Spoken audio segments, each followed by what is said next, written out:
easy making the custom G2 figures that you make? Is it easy? It's a very difficult word to define when it comes to making a custom. Taking toys apart is kind of a art form in itself, especially if you're trying to take them apart to paint them, to put them back together. I guess with the experience that I've had, it's been pretty difficult. One of the largest customs I ever did was a Fort Max. Took about 4 hours to take it apart, about 6 hours to reassemble it after all the painting was done and dried. Not to mention the sticker, the thing, that was another couple hours. But honestly, yeah, I can say it can be easy if you got the skills, but if you don't have the skills, then that's why the guys get paid so much money for making these customs. But in the terms of easy, I wouldn't say it's very easy at all, really.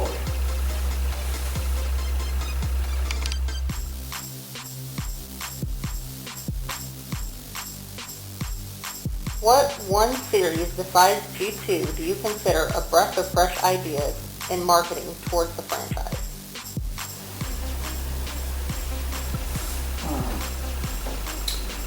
Honestly, I would actually have to say Beast Wars. Mainly because a lot of the BotCon stuff that's come out is all Beast Wars related. I think it's kind of neat. I'm actually glad to see that it's getting more recognition now versus what it used to be. Although, you know, I'm a Generation 2 nut, I still have a respect for Beast Wars, although it's more or less toward the cartoon than the toy line. But I'm actually glad to see them trying to do something cool, like even with that masterpiece Optimus Primal that's coming out, that everybody's just like either on the fence about it or they don't like it because it's monkey butt, but that's to be seen.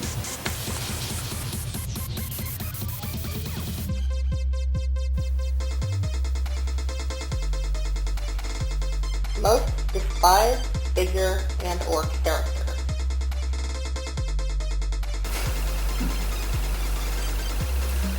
Oh, such a cliche question. Everybody knows that Armada Sideswipe was literally the worst figure ever designed. That thing was ugly in robot mode. The car mode actually looked good. And not really saying much for the car mode, considering not everybody wants something that looks like an Escort. Although I guess they supposed to be like a stretched looking Skyline, I don't know. All I gotta say is the robot mode was completely hideous. Everything was a block sticking off of it.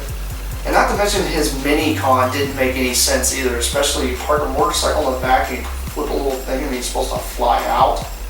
And most of the time he didn't fly out the right way, he just like, worst toy ever. Wasn't a fan of the character either.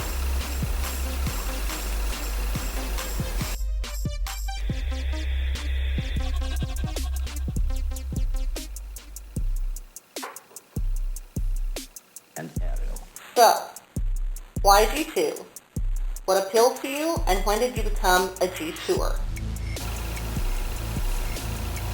G2er? Or G2er? Anyway.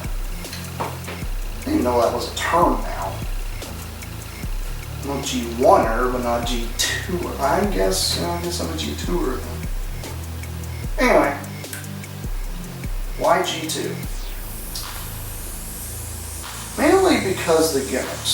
I've always loved gimmicks in toys. To me, the gimmicks in G2 really set like the precedence of what a gimmick should be in a toy, where it doesn't really take away from the toy, but actually enhances it. Like the color changing gimmicks, the idea that you have more stickers to put on, disc shooters, and stuff like that. Plus, a lot of those gimmicks pushed off into other toy lines even afterwards. So that's one of the biggest reasons why I love G2. When did I become a G2er? I would pretty much say about in the 90s when all the toys came out. Because I enjoyed the colors. I loved the toys. The toys were great.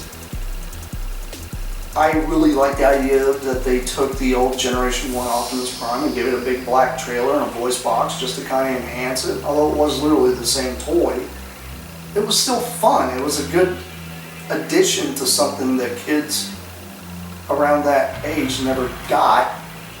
And for me, being older, seeing it on the shelves, it just kind of added to it. Plus, the box said a collector's edition, so all those things cool.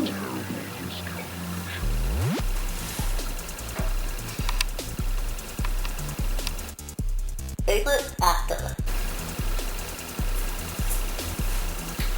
My favorite actor ever, huh?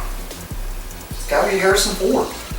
Who doesn't love that guy? I mean, seriously, there has never been like a bad movie. I've even seen the romance movie he did, Sabrina, and I thought it was phenomenal. The guy can act in any type of situation there is. He can, be like a romantic person, and even in Cowboys and Aliens, he had more of a villainistic kind of role, which really added to who he is. He pretty much has set like the precedence of what most actors should follow, and a lot of people tend to admire him just because of what he's done with his career. The guy he's beyond words. I mean, he's literally going to go down as a legend. And he's always been a big inspiration for me because ever since I was a kid, I loved watching Han Solo and Indiana Jones and all that. And then as I got older, got to see some of the other movies he did. I just love him as an actor. I think he's awesome. And there's not many people out there that would probably disagree with me on that.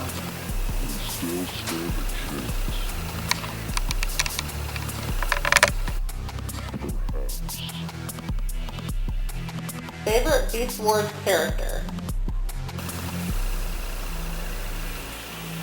Gotta be the purple T-Rex. I mean, it's Megatron. Who doesn't like that guy? He's like the best version of Megatron, I swear. I love his acting. The toy itself is great just because, I mean, come on, who doesn't like a purple T-Rex? I mean, if you don't like purple T-Rexes, then I guess you're associating yourself with Barney, but Barney's not really a T-Rex. He's, I don't know, like an Allosaurus or something. I don't even think of him as a dinosaur like that. Anyway, he's too cuddly. Anyway, purple T-Rex. Yes, Megatron for the win. Years.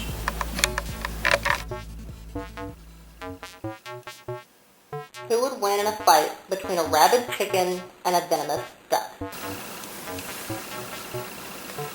Who keeps a venomous duck around? I mean, seriously.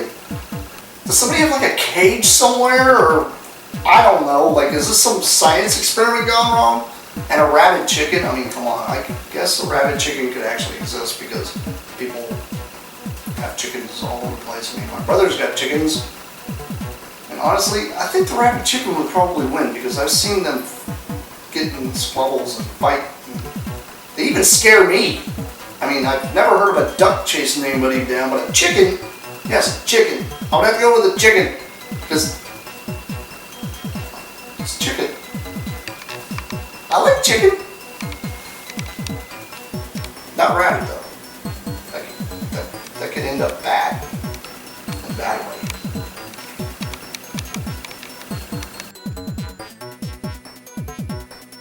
What original character from G2 is your favorite? My original character from G2 is my favorite. I'm going to have to go with Jaxus.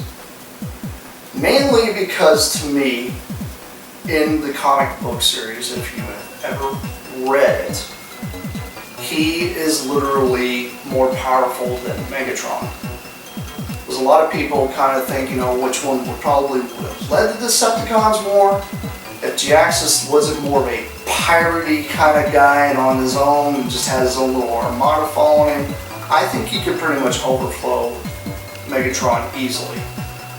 If you've read the comics and you know how graphic they are, Megatron and Jaxus really tore each other up in fights pretty bad. And I think, those two, Jaxus would win. And Optimus Prime was always getting his rear end kicked by Jaxus. It was crazy how those two just, yeah, it was pretty bad. And I enjoyed the comic a lot. I loved Jaxus's design. He was completely different.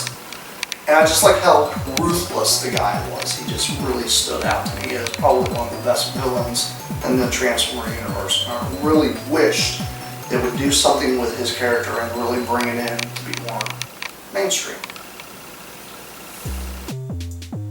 What would you do for a Klondike bar?